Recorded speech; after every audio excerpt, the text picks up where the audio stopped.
I've always loved looking at the story of the little widow woman who had an endless supply of blessing through her little cruse of oil. This was a certain woman of the wives of the sons of the prophets, and she cried out to Elijah, saying, "Your servant, my husband, is dead, and you know that your servant feared the Lord. There is a promise in the fear of God in those who fear him, and the creditor is coming to take my 2 sons to be slaves."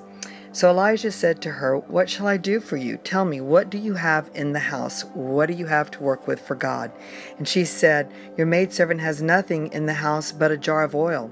Then he said, "Go borrow vessels from everywhere, from all your neighbors, empty vessels. Do not gather just a few."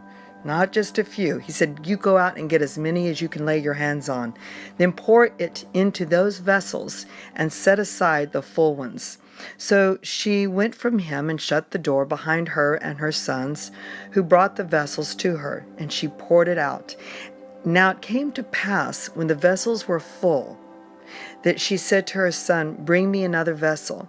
And he said to her, "There is not another vessel." So the oil ceased. Then she came and told the man of God, and he said, "Go, sell the oil and pay your debt, and you and your sons live on the rest." I believe this is such a powerful story that wasn't just for that time, but there is a supernatural realm God wants us to step into now.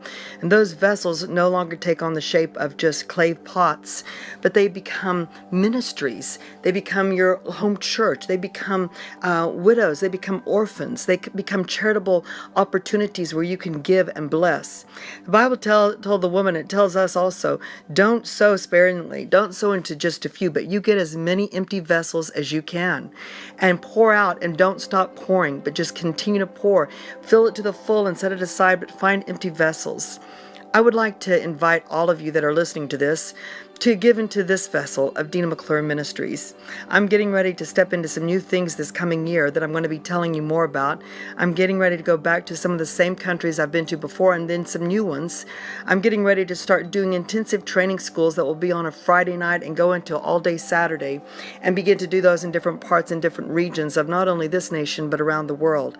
And I need your help, and I would love for you to sow into this vessel. As for myself, I plan on finding and gathering more vessels to myself, more ministries, more opportunities to give. I'm getting ready to be involved in something in Belize where I want to start giving more into the orphans of Belize and some other places. But I would love to encourage you to cause me to be one of your new vessels that you give to. As long as she kept pouring, that cruse never ran dry. And I believe it's the same principle for our lives. As we continue to pour out and give, then it's given back to us. Also the other amazing promise was, she said her husband was part of the prophets, and he was one that feared the Lord. And I believe, as God has promised, to those who fear the Lord, they shall not lack any good thing. They shall not want for any good thing. So I want to invite you in the beginning of this year to sow a seed into Dina McClure Ministries.